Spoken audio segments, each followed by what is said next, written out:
Right after that student entered the restaurant, he tried to sit at the counter seats, so I urged him to use the hand sanitizer we have set up at the entrance. However, he ignored me and sat down at the counter. I asked him again to please sanitize his hands, and the student snapped back at me, saying, "Shut up. I just washed my hands." I was taken aback. The other customers looked on in surprise and the place went silent. One of them even posted on social media saying, "That Chinese restaurant really pushes the hand sanitizer, kinda annoying." In response, someone commented, "Same here. I got told off for not sanitizing." Gave the staff a dirty look after that. Then, a video was uploaded showing our counter, with a cockroach crawling on it and even being put into the ramen. The title of the video was "Delicious Cockroach Ramen." They probably took a picture inside the restaurant and edited it to create this fabricated photo. This is unforgivable. We were filled with anger and frustration, despite not having done anything to deserve such malicious treatment. I can't let this guy get away with this. He's trying to ruin this restaurant that's done so much for me. I'm gonna find out who he is and get back at him. My name is Rachel Connor, 41 years old. I live with my husband Bob, who's the same age, my mother-in-law, and our daughter who's in the 2nd grade, Catherine. I met Bob during our sophomore year of high school when we were in the same class and had seats near each other, so we chatted often. One day, while dining at a Chinese restaurant in town with my family, I saw Bob taking orders inside. That's when I found out that his family owned that very restaurant. The food was amazing, and we all had a great time, so the next day I thanked him, saying, "It was delicious." He replied, happily, "My dad's cooking is the best." I love baking and cooking, and would often cook at home with my mom, so Bob and I had a lot of conversations about food. In our senior year, we ended up in different classes and lost touch, but when I went to culinary school after graduating, Bob was there too. From there, we spent more time together and eventually started dating. After graduating from culinary school, I started working at a French restaurant while he started at a hotel restaurant. We got married, and after our daughter Catherine was born, I decided to focus on raising her. The year Catherine was about to start kindergarten, Bob's father passed away. Not wanting to close the restaurant that his father had worked so hard to establish, Bob took over. I also loved the delicious food from his father's restaurant, so we decided to run it together. One day, a young man came in for a part-time job interview. He was a second-year student from a nearby university and said he loved our restaurant's food and wanted to work here. We initially declined because we couldn't afford to hire help, but he persisted, saying he'd work even for less. He was so persistent that I thought, if he really loved the taste of our restaurant, I couldn't offer him much in terms of a part-time salary, but I decided to take him in and let him work. That was Josh. Josh grew up in a single-parent household and attended the university on a scholarship. He lived with his mother, who had difficulty walking. Every day after work, he would order a dish and take it home. When I asked why, he said his mom loved our Chinese food and would eat it every day if she could. However, because of her condition, she couldn't come to the restaurant, so he'd bring a dish home for her every day. Upon hearing that, my husband started making 2 servings of meals or sets for him from that day on. Josh said he couldn't pay, but my husband responded, "Don't be so formal about it," and provided it for free. We both wanted as many people as possible to enjoy our restaurant's dishes, so we never even considered charging him. Then one weekday during lunchtime, a blonde college student came in. Right after he entered, he tried to sit at the counter, so I reminded him to use the hand sanitizer at the entrance. However, he ignored me and just sat down. When I reminded him again, he snapped back, "Quit nagging. I just washed my hands." I was taken aback. The other customers also looked surprised and everything went quiet. I'd never been yelled at loudly by a man before, so my mind went blank, and I was so scared that my legs were shaking and I just stood there. At that moment, my husband Bob spoke to the blonde-haired college student from the kitchen. "Excuse me, sir. We require everyone to use hand sanitizer here, please." However, the blonde student glared at me, clicked his tongue, and then used the hand sanitizer at the entrance before returning to his seat at the counter. I was hesitant to take his order due to fear, but then Josh said, "I'll take his order for you." And then, the blonde student ordered ramen while playing on his smartphone. After a while, when he finished eating and was paying, he looked at us with a smug and rather creepy smile and left. Seems like we've had fewer customers lately. Think it's because of COVID? It's true that since COVID hit, we had fewer customers than before. However, in this area, ours was the only Chinese restaurant, and we had regulars from way back, so the number of customers hadn't dropped drastically. We had taken measures against COVID, such as sanitizing and putting up acrylic barriers on the tables. Maybe folks are just staying home more because of the virus. There's not much we can do about that, I guess. Yeah, if they're staying home, can't blame them. Maybe we should start offering delivery until this whole COVID thing settles down. The candy store next door is also struggling. Everyone's having a tough time. At that time, I thought all businesses, especially in the service industry, must be facing hard times due to the pandemic. A few weeks passed, and our customer count continued to decline, and even Bob started to get anxious. One day, Josh rushed into the restaurant looking very alarmed. "Boss, this is serious! Look at this!" Bob and I looked at the video on Josh's phone. It clearly showed our restaurant's counter with a cockroach crawling, and to make matters worse, the cockroach was being put into a bowl of ramen. The title of the video was "Delicious Cockroach Ramen." Our restaurant's logo was clearly visible on the bowl. While the face of the person, presumably the owner, was blurred out, it was evident from the physique that it was Bob. Moreover, the kitchen where the cooking was taking place was unmistakably our restaurant's. The comment section was filled with harsh criticisms. Premium broth? Yeah, right. More like a bug diner than a Chinese diner. How's the sanitation in this place? Dirty restaurant, huh? Among the comments, some people referred to it as the Tasty Bug Chinese restaurant. It seems like someone took photos inside, edited them, and then uploaded this fake video. Unforgivable. All we want is to serve our food to our customers. Why would someone do something so malicious? We're not letting this slide. This is absolutely unforgivable. Josh was seething with anger. The next day, even though Bob and I were still in shock, we tried our best to open the restaurant. We opened a bit before lunchtime, and usually, a few customers would come in, but today, even after noon, not a single customer showed up. From inside the restaurant, I could see people walking on the main street. As I was gazing outside, I noticed something. Some people passing by our restaurant were peeking inside and smirking. Curious, I stepped outside to observe. There were a few groups of people gathered around our restaurant, staring at us. Some were taking photos with their phones, while others whispered among themselves. Worried that something might have come up on social media again, I went back inside and checked the popular platforms. There, I found photos of the vicinity of our restaurant and the nearest subway station, with captions like "The Bug Chinese Restaurant might be around here." Given that ours was the only Chinese restaurant near this subway station and the photos clearly showed the surroundings, anyone could tell that they were referring to our restaurant. Though I didn't want to see it, I hesitantly read the comments on the photos. "Isn't the Bug Chinese place that one near the west exit of the station? I've been there before. Can't believe they serve bugs. I had their fried rice. I'm never going there again. I used to think their food was good, but this is just disgusting. This is terrible." If such rumors spread, it's no wonder customers are staying away. After checking social media, our family became deeply disheartened, and since then, we had closed our restaurant.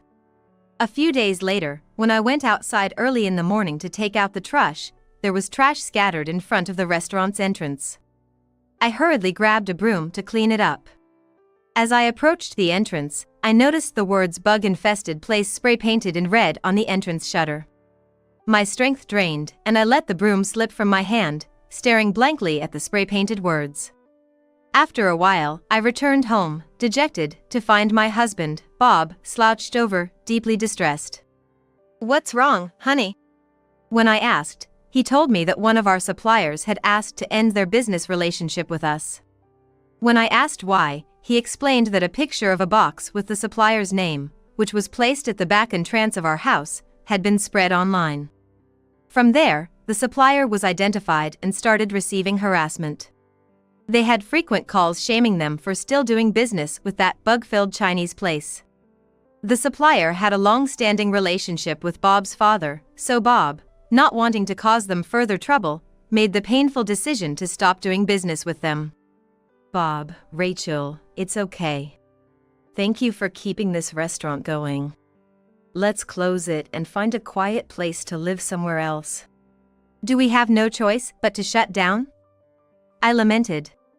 Seeing the downcast faces of my husband and mother-in-law, I felt that we were on the brink of despair. I'll start working, Bob. Please keep the restaurant going. This was the place your father worked so hard to start. Please continue it. I beg you, I said, and the three of us talked late into the night. We'll try a little longer, Bob reassured me. We found a new supplier and resumed our business. I searched for a high-paying job and ended up working as an employee in an office not too far from the restaurant. Bob came up with new menu items and services and was deeply appreciative, providing intimate service to our loyal customers. But, given the circumstances, we couldn't afford to pay our part-timer, Josh, anymore. With a heavy heart, we told him we would call him back once things were back on track. For several weeks after, my husband and mother-in-law took over the shop, and I started working outside. One day when I came home, my mother-in-law, with a serious look on her face, said, "I need to talk to you about Catherine," and summoned me to the living room. When I sat down, she began to talk. According to her, Catherine was crying in her room, and when she asked her what was wrong, Catherine revealed that she was being bullied at school. When she further inquired about the bullying, Catherine told her that when she arrived at school in the morning, she found a plastic bag filled with a bunch of dead roaches inside her desk. Startled, Catherine threw the bag onto the floor, and a classmate allegedly told her, "Don't throw that here. Use it in your restaurant, since it's a bug Chinese place, right?" With a heavy heart, my mother-in-law showed me a piece of paper which read in large letters, "I am a bug girl." She said, "I found this stuck to Catherine's backpack." She didn't notice it and brought it home, only to realize it when she got to her room, and she cried a lot. Ever since news about our shop had spread online, classmates who knew started teasing Catherine with bug, and she naturally started getting labeled as the bug girl from the bug-serving Chinese restaurant. Catherine tried to defend herself, saying, "We don't serve bugs," but they showed her some pictures from social media, and nobody believed her. The bullying continued, and while Catherine had been trying to endure it, the note on her backpack broke her, and she couldn't take it anymore. I went into Catherine's room and held my sobbing daughter tightly. She said, "Mom, I can't take it anymore. I just can't." I responded, "I know, honey. I know. I'm so sorry," and hugged her as we both cried until she fell asleep. From the next day, Catherine couldn't bring herself to go to school and became truant. I went to the school and spoke with her teacher, telling him about the bullying. The teacher assured, "I'll take the lead on this issue," and asked me to keep him updated about Catherine's situation at home. After my conversation with the teacher, as I was leaving the school, I passed Catherine's locker and saw the word bug written in marker above her name. I pulled out a wet wipe from my purse and tried to erase the indelible mark, crying as I scrubbed repeatedly. The harassment at our shop continued as well. Catherine stayed confined to her room, and my mother-in-law started visiting the hospital and seemed to be on medication. My husband began drinking heavily every night, often falling asleep immediately afterward. Our family was physically and emotionally drained, and a heavy silence filled our home every day. In the midst of these trying times, my boss announced an all-staff training which I was obliged to attend. I wasn't in the mood to attend such training, but I couldn't refuse for fear of being fired, so I decided to participate in the 3-day event. On the second night of the training, after dinner, as everyone was heading to their rooms, the executive told me, "I need to discuss some work with you," and called me into his room. Normally, I wouldn't have gone into a man's room alone, but perhaps I was mentally broken at that moment. Thinking there might be some work issue, I entered his room. He offered me a drink and, after a while, said, your restaurant's going through a tough time, huh? I realized then that even here, people knew about the shop. I guess I was at my wit's end. The executive then handed me an envelope on the table and said, "I'm offering you a new job opportunity. There's $1,000 in here. If you accept the job, I'll give you this as a bonus each time." He then put his hand on my shoulder. "Oh, is that so? $1,000, huh?" That amount would really help my living situation. Broken as I was, I decided to do as the executive said. At that moment, he whispered in my ear, "I never thought you had a child." Child. The word child reminded me of my husband, mother-in-law, and Catherine. I instinctively pushed his hand away and ran out of the room. Grabbing my belongings, I rushed out of the training facility. It was pouring outside, and as the cold rain hit my face, I ran to the nearest station without even an umbrella. Regret consumed me as I ran. Why did I even go into that room? I knew what could have happened. Was I blinded by the money? No, that can't be it. But I did feel something. How foolish I was. Betraying Josh. I felt so pathetic. The heavy rain hid my tears as they streamed down my face. It was from Catherine, so I quickly answered. "My grandma kicked me out of the house." "What? She kicked you out? What's your dad doing?" "He's been asleep since yesterday, and he doesn't respond when I call out to him." "He's not responding." "Got it, I'll come home right away. Stay right there." I told my daughter to wait outside our house and then ran towards the station. As I ran, I tried calling home and my husband, Bob, but no one picked up. When I arrived home, I found my daughter sitting in front of our shuttered door, with faint remnants of spray paint markings. "Mom, are you okay?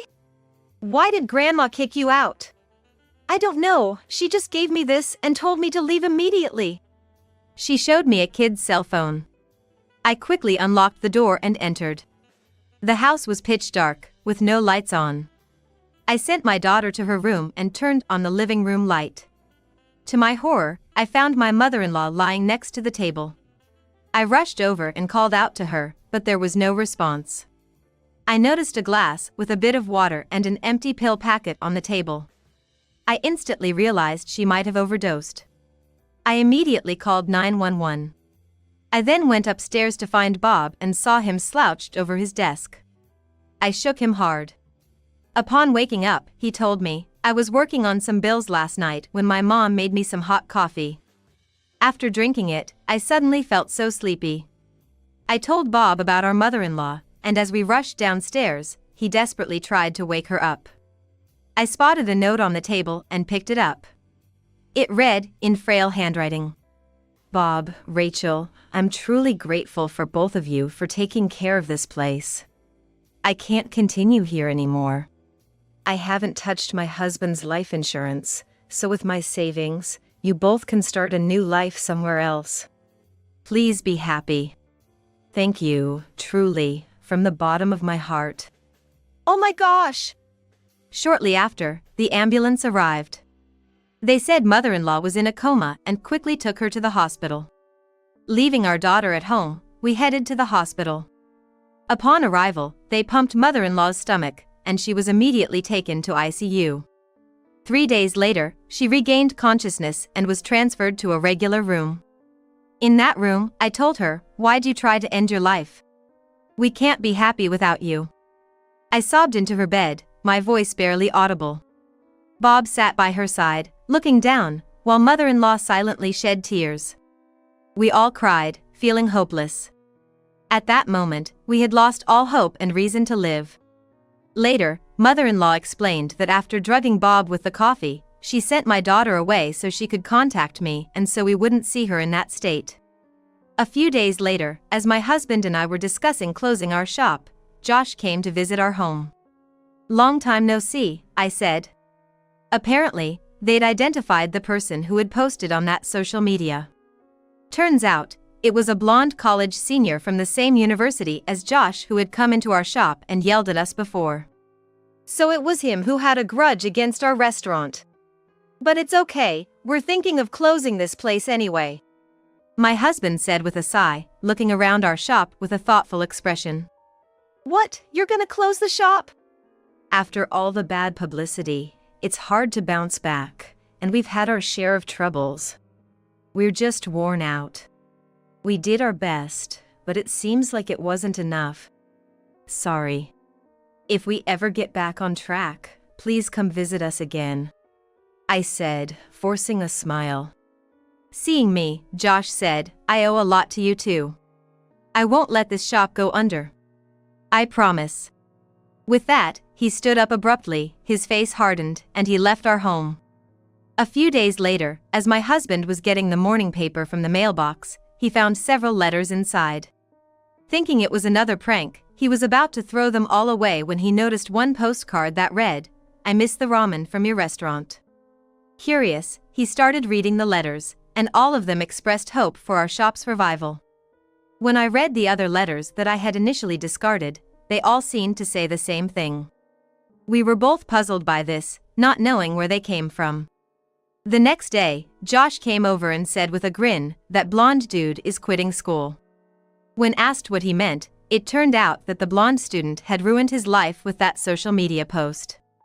According to Josh, while many agreed with the negative post about our restaurant, there were also some who criticized it.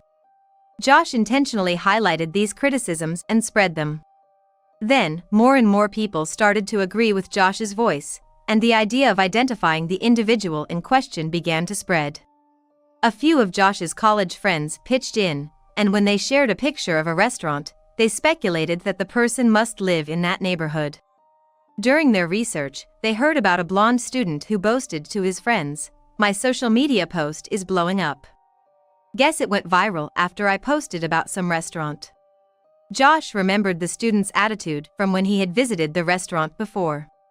Suspecting a connection, he and his friends started to investigate the blonde student's social media. And they hit the jackpot. The student had posted, "Man, that Chinese place kept pushing hand sanitizer on me, got really annoying." A friend had replied, "Yeah? The owner told me to use it once, and after I didn't, I gave the waiter a death stare." With this, they were certain the social media account belonged to the blonde student in question. Josh thought, we need to expose this guy's misdeeds. When he discussed it with a friend, it turned out the friend knew a popular YouTuber with 300,000 subscribers who dealt with current events. The YouTuber agreed to make a video about how a beloved local restaurant was being jeopardized because of this blonde student. Given the YouTuber's influence, the story spread like wildfire. The blonde student's social media faced massive backlash. The blonde student quickly deleted his account, but images and posts had already spread widely. He was in a situation he couldn't escape from. After Josh had first shared the information, a certain netizen managed to identify the blonde student and posted it on social media. Soon, multiple netizens had identified the student's age, college name, home address, face photos, and even the name of the company he had received a job offer from. The online community's backlash was intense. The student received threatening letters at home, and troublemaker YouTubers uploaded a video accusing the blonde student of destroying the Chinese restaurant. They even confronted his parents about their parenting, repeatedly ambushing them at home. Eventually, the police got involved. Every day, people who looked like YouTubers lurked around the student's home, filming his family members coming and going, scrutinizing their mail, and uploading detailed videos. One time, the blonde student lost his temper and confronted one of the YouTubers. But that altercation was filmed by another YouTuber and uploaded. From then on, the student couldn't retaliate against them. By that point, the emotional toll on the student's family was substantial. But the attacks from the online community showed no signs of letting up. On the university's website he attended, numerous complaints were posted highlighting his misdeeds, with comments like, "Does your university really send out such lousy students into society like flies? I'd really like to hear what the dean thinks of this." The university also reportedly had the blonde student come in with his parents to verify the facts, telling him that any further online issues would be a nuisance for the university, and they'd have to take appropriate actions. Furthermore, word of the social media incident got out to the company where the blonde student had received a job offer. Many people contacted the company, saying things like, "Is it okay for your company to hire such a student?" and suggesting maybe you should reconsider the job offer. As a result, his job offer was allegedly rescinded. Even his father's company was identified. Similar complaints were posted on the company's website, and the father was questioned about the incident according to the company's regulations. He was sternly warned to ensure that his personal issues didn't cause any trouble for the company. He also had an older sister, who was 2 years his senior. An anonymous letter detailing her brother's misdeeds was sent to her fiancé's home. Once he learned of the younger brother's actions, the engagement was called off. Afterwards, the blonde student left the university and started working part-time. His family fell apart, with loud arguments heard every night from their home, accompanied by the sound of things breaking. At some point, the blonde student seemed to have left his family's home and no one knows of his whereabouts since. Josh said he learned the hard way about the dangers of the internet because of this incident. With the support and encouragement from many, including letters from Josh, we decided to reopen our restaurant. Thanks to a popular YouTuber who said in his video, "Everyone, please visit our restaurant," we started to see many young customers coming in. As for my daughter, her teacher reached out saying, "The entire class wants to apologize." When we went to the school, all the students apologized to my daughter, saying, "We're sorry for calling you bug." They also asked, "Do you know that YouTuber?" It made me realize the incredible influence of YouTubers these days. Currently, I've quit my regular job, Josh has returned to part-time work, and even my mother-in-law sometimes helps out at the restaurant because we have so many customers. All of us in the family are truly grateful for the support we've received. Every day, I welcome our customers with a smile, hoping they enjoy my husband's cooking.